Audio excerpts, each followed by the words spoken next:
నమస్కారం కిరణ్ టీవీ భక్తి ప్రేక్షకులకి స్వాగతం. నేను మీ గాయత్రి. ప్రస్తుతం మనతో పాటు ఉన్నారు ప్రముఖ ఆధ్యాత్మికవేత్త, జ్యోతిష పండితులు పోతుకుచి చంద్రమౌళి శాస్త్రి గారు. గురుగారితో మాట్లాడదాం. నమస్కారం గురుగారు. ఓం గం గణపతయే నమః. గురుగారు, జూన్ 13వ తారీఖు శని త్రయోదశి, దాంతోపాటు మాస శివరాత్రి కూడా రెండు కలిపొస్తున్నాయి.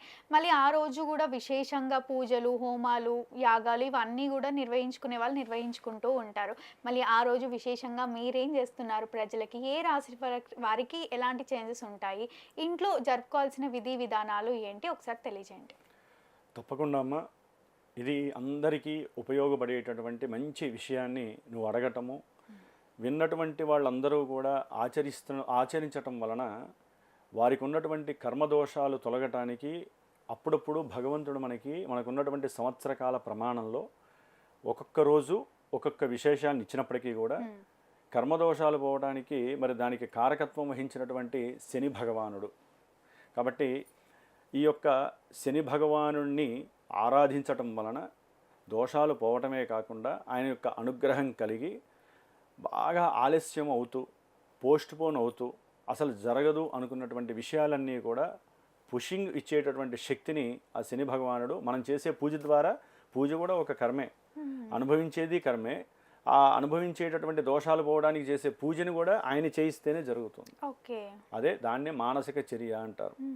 కాబట్టి మరి ఈ యొక్క జూన్ మాసంలో మనకి అధిక జ్యేష్ఠ మాసంలో అమావాస్య ముందు వచ్చేటటువంటి మరి ఈ శని త్రయోదశి చాలా చాలా విశేషమైనటువంటి ప్రాధాన్యతని, ప్రాముఖ్యతని, అలాగే ఫలితాలను కూడా ప్రసాదిస్తుందని శాస్త్రం చెప్తోందమ్మా.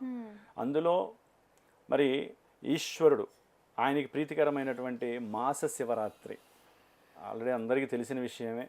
మనకి అమావాస్యకి ముందు త్రయోదశి మరియు చతుర్దశి కలిసినటువంటి సాయంకాల ప్రదోషకాల సమయం మాస శివరాత్రి చాలా విశేషంగా ఈశ్వరుణ్ణి ఆరాధిస్తారు. కాబట్టి ఈ రెండూ కలిసి రావటం వలన ఇది మనకి చాలా చాలా మంచి బోనస్ లాగా నేను ఫీల్ అవుతున్నానమ్మా. ఎందుకంటే అమ్మా, ఎంతోమంది వివాహాలు కాక, వివాహాలై కోర్టు సమస్యల్లో ఉన్న ధనాన్ని, సమయాన్ని, మానసిక స్థితిని, శరీరాన్ని కూడా కోల్పోతున్నారు చాలామంది ఈ సమస్యలకి. అట్లాగే వ్యాపారం, చక్కగా మంచి ఉత్సాహంతో వ్యాపారం పెట్టేస్తారు. సరే, వ్యాపారం ప్రారంభించేటప్పుడు ఏదైనా మా లాంటి గురువుల్ని, అయ్యా మా జన్మజాతకంలో ఇప్పుడు వ్యాపార పరిస్థితులు బాగున్నాయా, నేను పెట్టుబడి పెట్టచ్చా అని అడగటం అందరికీ తెలియదు. చాలామందికి చేతకాక కాదు, తెలియదు. సరే, ఏదో 10 రూపాయలు అప్పు తెస్తారు, పెట్టేస్తారు.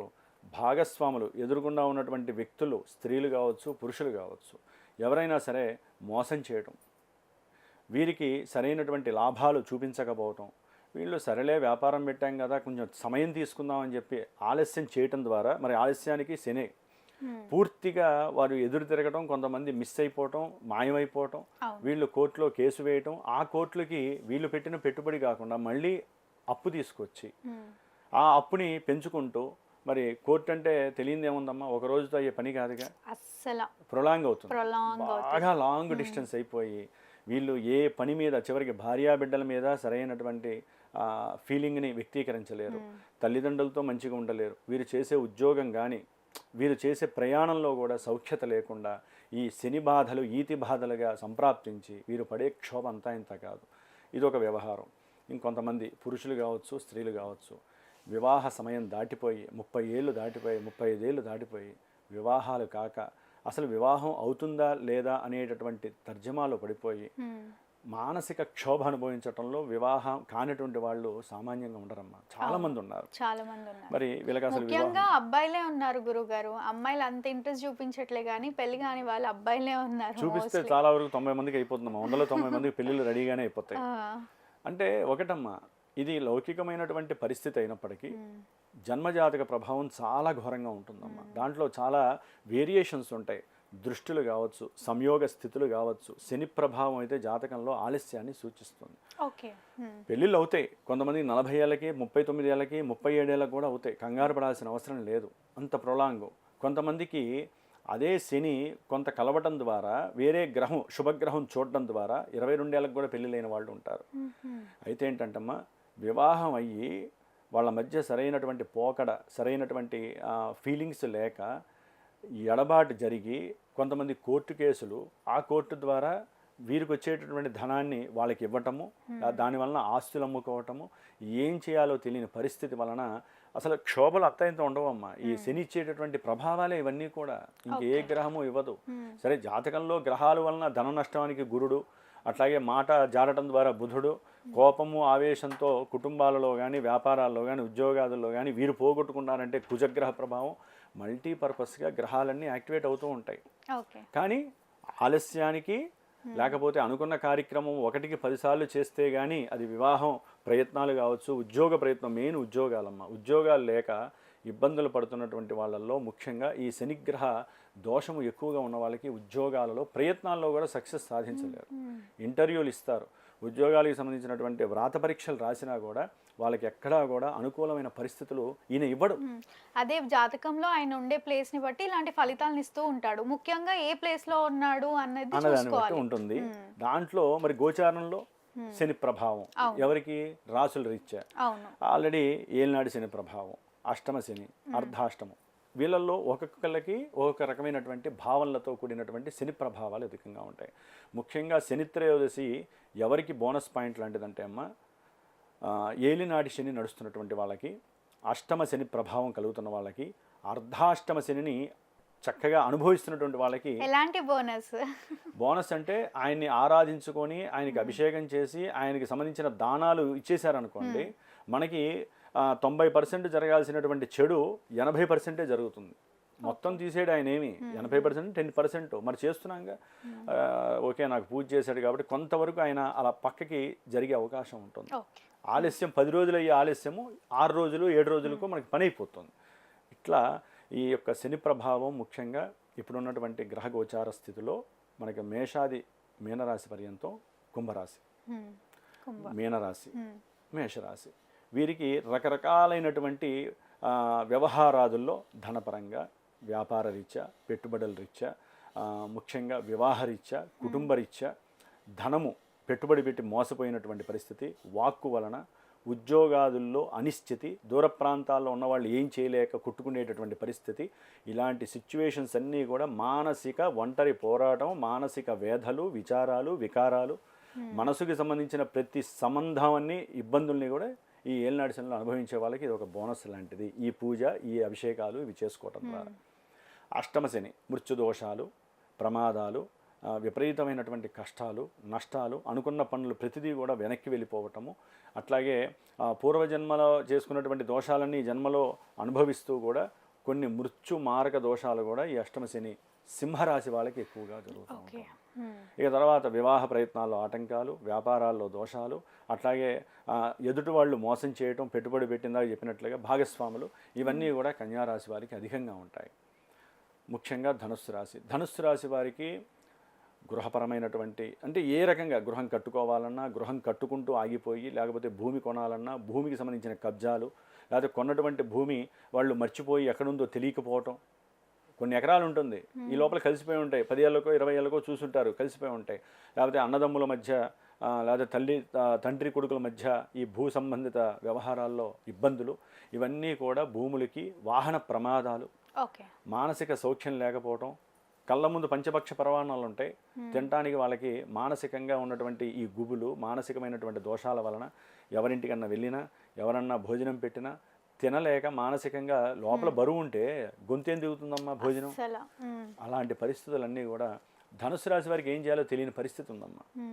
ఇట్లా ఈ యొక్క రాశుల మీద ఈ శని ప్రభావంతో పాటుగా శని చూసే దృష్టిల పరంగా కూడా వృషభ రాశి, అట్లాగే కన్యారాశి ఆల్రెడీ ఉంది, ఆయన సప్తమంలోనే చూస్తున్నాడు, కన్యారాశి ధనుస్సు రాశిని చూస్తున్నాడు. అంటే వృషభ రాశి వారికి కూడా శని దృష్టి వలన కొన్ని మంచితో పాటుగా ఇబ్బందులు కూడా, ఆర్థికపరమైన సమస్యలు, అనుకున్న అభీష్టాలు నెరవేరకపోవటము, ఇలాంటివి కూడా జరగటము, చాలా చాలా కఠినమైనటువంటి దోషాలు ఈ యొక్క శని వలన కలుగుతాయి. కాబట్టి తప్పకుండా మా అమావాస్య ముందు వచ్చేటటువంటి మాస శివరాత్రి రోజున వచ్చే ఈ యొక్క శని త్రయోదశి మధ్యాహ్నం 12:40 వరకు ఉంటుంది. కాబట్టి శన్యూష కాలంలో చక్కగా లేచి తలంటుకొని నువ్వుల నూనెతో చక్కగా స్నానాదులు చేసి ఇంట్లో దీపారాధన చేసుకొని శుభ్రం చేసుకొని అప్పుడు దేవాలయానికి వెళ్ళి శని భగవానుడికి 19 ప్రదక్షిణాలు చేసి స్వామివారికి 19 ఒత్తులతో దీపారాధన చేసి ఒకటే కలిపి దేవాలయాల్లో ఏంటంటే గాలికి మళ్ళీ ఇబ్బంది అవుతుంది కాబట్టి అవును. 19 ఒత్తులు కలిపి పశ్చిమాన్ని పెట్టాలన్నమాట. ఓకే. పశ్చిమాన్ని చూసేటట్టుగా పెట్టి నువ్వులు, నల్ల నువ్వులు, ₹1 బిళ్ళ కాస్త వీళ్ళకు ఉన్నటువంటి దోషం పోవాలని చుట్టూ తిప్పేసేసి అక్కడ వేసేసేయాలి నువ్వుల నూనెలో ఓకే. వేసేసి స్వామివారికి సంబంధించినటువంటి మంత్రం ఉంటుంది. ఓం శం శనయే నమః లేదా అష్టోత్తరము లేదా నీలాంజన సమాభాసం రవిపుత్రం యమాగ్రజం ఛాయామార్తాండ సంభూతం తం నమామి శనేశ్వరం. ఈ మంత్రాన్ని అయినా సరే తప్పకుండా ప్రదక్షిణం చేస్తూ అయినా చేయండి, లేదా కూర్చొని 190 సార్లు ఆయన్ని చేసుకోండి. వీలుంటే ప్రాణాయామాన్ని ఒక 80 సార్లు చేయండి ఆయన ముందు కూర్చొని. దీర్ఘకాలిక అనారోగ్య బాధలు పడుతున్న వాళ్ళు, మోకాల నొప్పులు, హార్ట్కి సంబంధించిన రిలేటెడ్ అంటే రక్తం ప్రసరించేటటువంటి ధమనులు, సిరలు ఇలా మూసుకుపోయి వాళ్ళకి ఎన్నో రకాల సమస్యలు ఉంటాయమ్మా. ఈ వీళ్ళల్లోనే ఉంటాయి, ఇందాక చెప్పిన రాసుల్లో. ఈ సమస్యలు ఉన్నటువంటి వాళ్ళు, నష్టాలు కష్టాలు పడేవాళ్ళు, ఆ పోవటానికి సైనిక్స్ ప్రాబ్లం ఉన్నటువంటి వాళ్ళు, ఇవన్నీ కూడా ప్రాణాయామం చేయటం, ఆయన ఎదురుకుండా పక్కన ఎక్కడన్నా కూర్చొని చేయటం ద్వారా ఆ రోజున చాలా. ఎందుకంటే అమ్మా శని యొక్క గ్రహ కిరణాలు శనిత్రయోదశి అంటే ఆయన పుట్టినరోజు లాంటిది. చక్కగా భూమి మీద పడుతూ ఉంటాయి, చూస్తూ ఉంటాడు ఎవడు నా కోసం పూజ చేస్తున్నాడా అని. మరి చేస్తున్నప్పుడు ఆయన కర్మదోషాలు తీసేయడమ్మా, నా కోసం ఇంత పూజ చేస్తున్నారు పాపం వీడిని ఇబ్బందులు పడుతున్నారని చెప్పి కాస్త అలా పక్కకి తోసేస్తాడు శని భగవానుడు. కానీ ఎవ్వరు చేయరు, భయపడతారు. భయపడకుండా అమ్మ, భయం అనేది మనం పడ్డా పడకపోయినా జరిగేవి జరుగుతూనే ఉంటాయి. చేయటం ద్వారా మన దాకా వచ్చేటటువంటి కొన్ని నెగిటివ్ ఆపరేషన్స్ పక్కకు వెళ్ళిపోతాయి అంటున్నాను నేను. కాబట్టి ఈ విధంగా ఎవరైతే శని భగవానుని ఆ రోజున ఉదయం వరకు ఆచరించి, వీలుంటే బ్రాహ్మడికి దానం అమ్మ, నల్ల నువ్వులు, బియ్యము, ఒత్తులు, నువ్వుల నూనె, ఏదైనా ఒక స్టీల్ బాండీ కానీ గిన్నె కానీ దాంట్లో నువ్వులు కొన్ని పోసి బ్రాహ్మడికి దానం ఇవ్వటం. నల్లడి బ్రాహ్మడికి దానం, చెప్పులు, గొడుగు ఇట్లన్నీ దానం ఇచ్చారనుకోండి, విశేషమైనటువంటి సౌఖ్యము కలుగుతుంది వీళ్ళకి.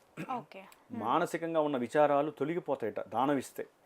తర్వాత ఒక 8 మంది బయట ఉంటారు కదమ్మా, బెగ్గర్స్ ఉంటారు కదా, ఈ బెగ్గర్స్కి చక్కగా భోజనం ఎక్కడైనా మీరైనా చేసి పెట్టండి, లేకపోతే బయటైనా కొని శివార్పణం అనుకుంటూ ఇచ్చినట్లయితే కనుక, ఇందాక అనుకున్నామే పంచపక్ష ప్రమాణాలు తినలేని పరిస్థితి అని, వీలుంటే ఒక్క ఐటమ్ అయినా సరే ప్రశాంతంగా తినగలిగి నిద్రపోయేటటువంటి సౌఖ్యాన్ని ఆయన ఇస్తాడు.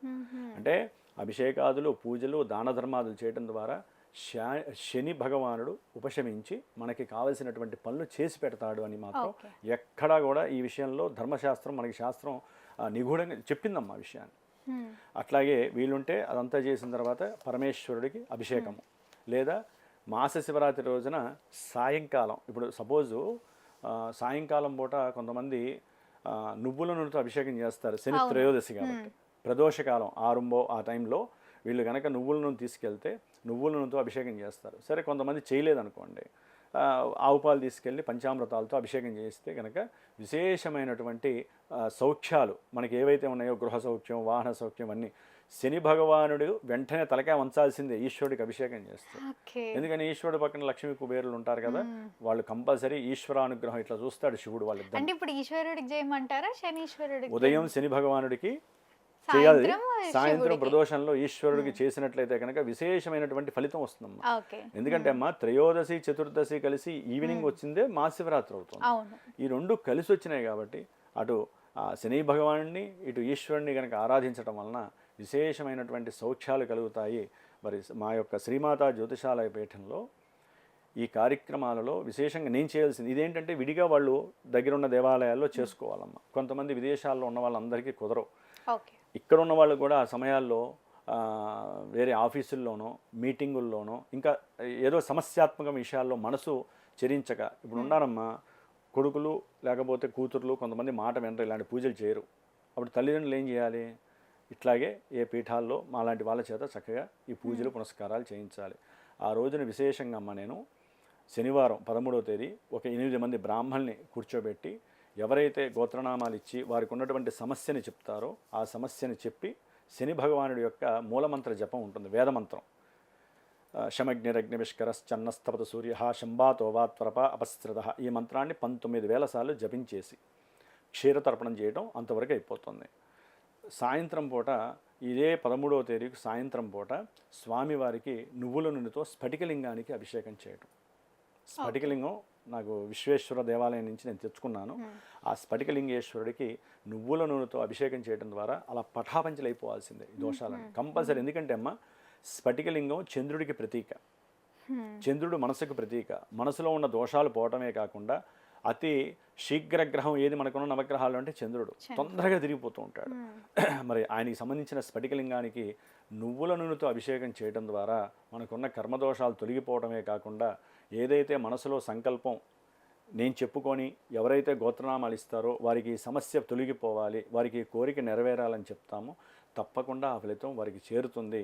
కాబట్టి ఎవరైనా పీఠం తరపున చేయించాలి అనుకుంటే నన్ను సంప్రదిస్తే చక్కగా వారి గోత్రనామాలు కూడా చెప్పి ఆ విషయాన్ని చేసి ఆ చేస్తున్నటువంటి ఆ వీడియోని కూడా వాళ్ళకి నేను పంపిస్తానమ్మా, పర్సనల్గా పంపిస్తాను. అంటే ఇక్కడ ఎందుకు పంపిస్తామమ్మా, నమ్మకం లేక కాదు కదా, చూడాలి. మనకున్న పంచేంద్రియాలతో డైరెక్ట్గా శరీరం మొత్తం అన్న కూర్చొని చూడాలి, లేకపోతే వినాలి మంత్రాలు, లేకపోతే కళ్ళతో అభిషేకాదులు, ఆ పూజలు, ఆ బ్రాహ్మణులు చేసే మంత్రాలు అవి వినటం వలన వాళ్ళకి తృప్తి కలుగుతుంది. వాళ్ళకి ఉన్నటువంటి దోషాలు పోవడానికి శ్రవణ శక్తి ద్వారా కూడా విశేషమైన ఫలితం కలుగుతుందమ్మా. తప్పకుండా గురుగారు ఆచరించే జపాలు లేదా హోమాల్లో పాల్గొనాలి అనుకునే వాళ్ళు వీడియోలో స్క్రోల్ అవుతున్న నెంబర్ని కాంటాక్ట్ అవ్వచ్చు. Thank you.